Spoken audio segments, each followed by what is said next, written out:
I'll just work one more year. It sounds responsible, but it's the most dangerous lie in retirement because it's rarely just 1 year.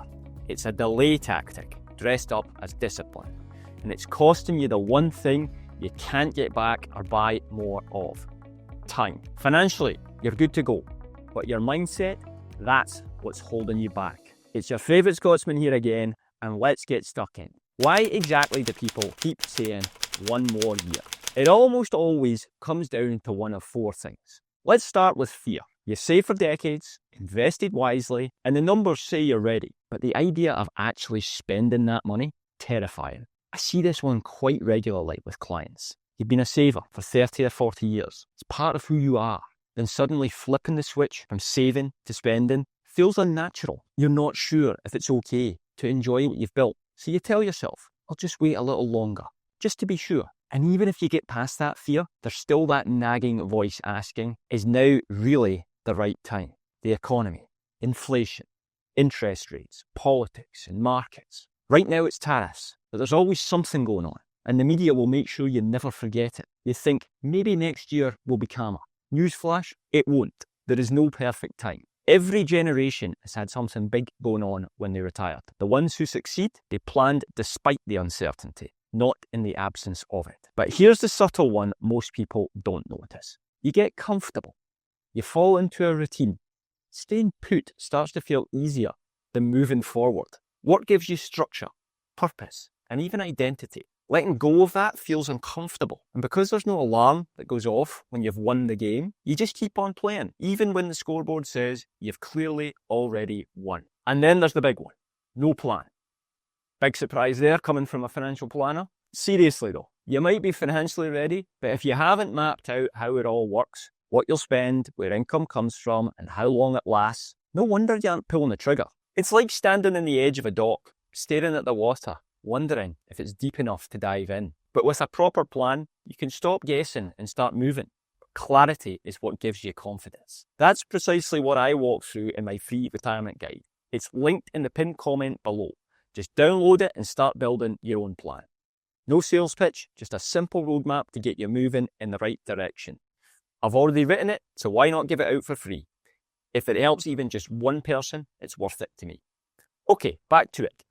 And between fear, uncertainty, routine, and lack of a plan, you stay in the game. But what if you flipped the script?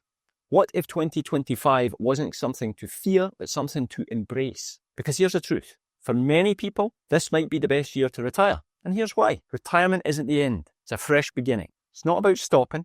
It's about starting something new. For the first time in your life, you have the time, money, and health to actually focus on what matters. Not the pointless meetings, not the deadlines, not the daily chit-chat at the coffee station, just life. This stage isn't about winding down, it's about discovering who you are when you're not defined by your job title. And for a lot of people I work with, that's where the good stuff finally starts.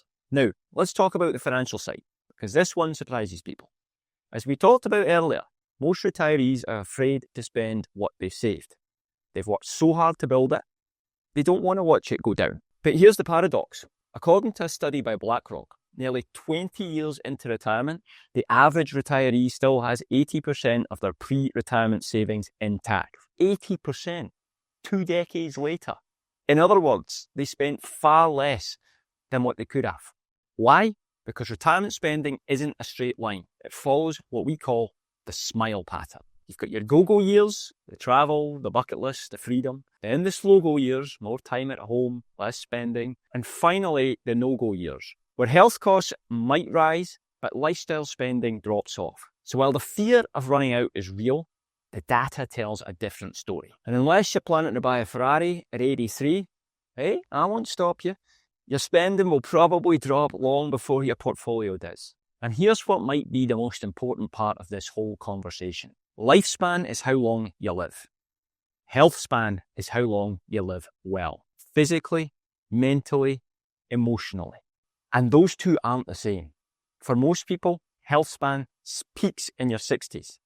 That's when you've still got the energy, mobility, and clarity to fully enjoy life on your terms.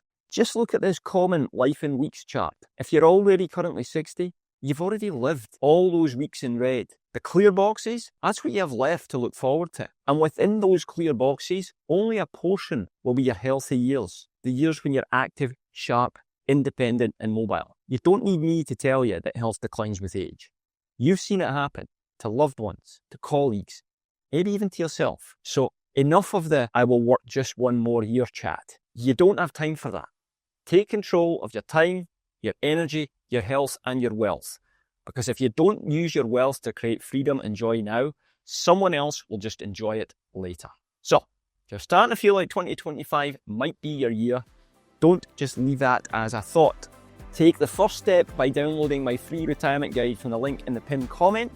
And if you think one more year is the only lie holding people back, wait until you see this next video. I break down 4 more retirement lies that have been completely debunked but are still messing with people's lives.